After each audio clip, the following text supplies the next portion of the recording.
ब्रह्म साक्षात्कार या ब्रह्म ज्ञान के विषय में अनेकों वीडियो उपलब्ध है, अलग अलग भाषाओं में। तो अक्सर ये देखने को आता है कि ब्रह्म साक्षात्कार के विषय में जितनी सारी चर्चा हुई है, जितनी सारी भाषाओं में, कई बार बुद्धि में एक बोझिलता या बोझ आ जाता है,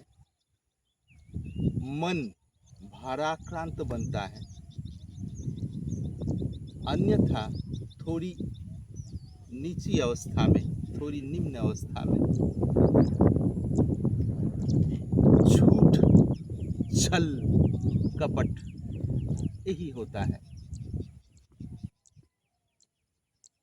वास्तविक ब्रह्म साक्षात्कार की शुरुआत यदि हो,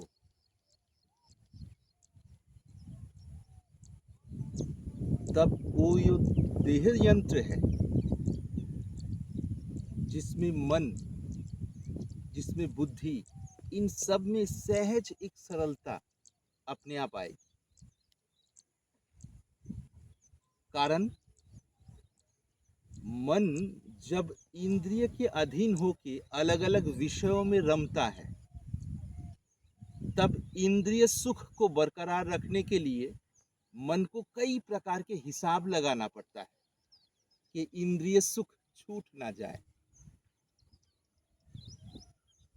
तब तक मन को वास्तविक सुख का जो उद्गम है उसका खबर नहीं मिली, उसका पता नहीं चला।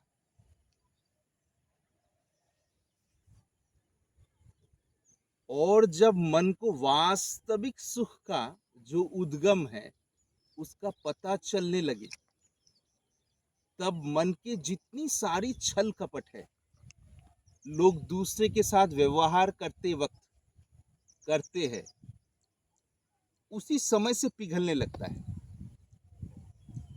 क्योंकि छल कपट को बरकरार रखते हुए या छल कपट के द्वारा अपनी इंद्रिय सुख को बरकरार रखने की जो प्रयास करनी पड़ती है, इसकी कोई आवश्यकता ही नहीं रह जाता है।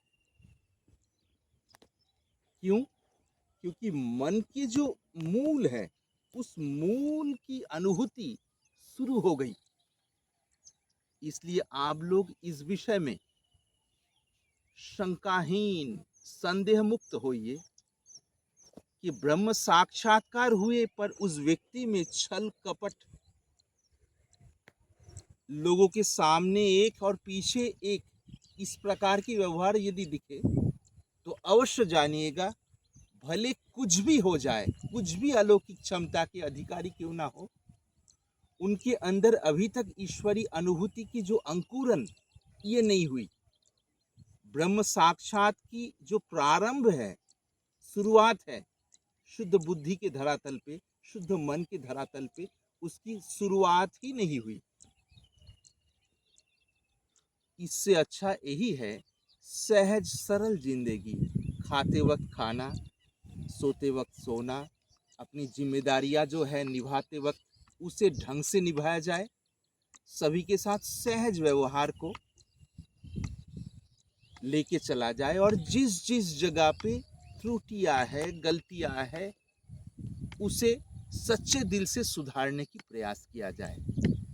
यदि इन विषयों की तरफ ध्यान रखते हुए कोई चले, साधक या साधिका, सहज रूप से प्रकृति के नियम से ही उच्चतर बोध के लिए उनके सामने मानसिक धरातल प्रस्तुत हो जाएगा।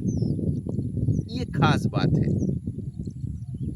सदैव जानिएगा, चाहे वो साधु संतों के वेश में हो या गृहस्थ जीवन में हो, उनके पीछे करोड़ों लोग लगे हुए हो, प्रसिद्ध हो, फिर भी यदि उनमें सरलता ना आई हो, जानना चाहिए और कुछ हो या ना हो, उनकी अंदरूनी जो अनुभूति, वो ईश्वरीय अनुभूति से कोई संबंध नहीं रखता है। बहुत ही ये कटु सत्य है। सदैव आप लोग भी देखिएगा, जब जब जब जब आध्यात्मिक मार्ग में आप लोग बढ़ेंगे, दिन ब दिन आपके अंदर सहज एक सरलता आएगी। सरलता यानी सुख, भीतरी सुख। दिन ब दिन बढ़ते हुए ये आपके मन को उस परम सुख के उद्गम में लेके पहुंचाएगी। और आखिरकार जिस समय अज्ञान मिटेगा, उस सहज सुख में ठहराव हो जाती है। मूल महत्वपूर्ण बात है, जो मैंने किसी की आलोचना करने के लिए, किसी की निंदा टिप्पणी करने के लिए नहीं किया। कई बार साधक भ्रमित होते हैं, तो जो सच्चा साधक या सच्ची साधिका हो, वो अपने मन को टटोलते हुए चले कि उनके अंदर उस प्रकार की सरलता की सुख की अनुभूति हो रही है या केवल मान्यता ही है। यदि मान्यता है तो सतर्क हो जाए और सच्चाई के मार्ग पकड़े, उसी में शांति है। झूठे चाहे कुछ भी कर ले, अंदर अशांति ही बनी रहेगी। इसलिए हे साधु भाई, आप लोग सावधान सतर्क हो जाए। मेरी तरफ से यही आंतरिक विनती है, जो सतर्कता के रूप में आपके सामने पेश की गई। प्रणाम। हे काम करने वाले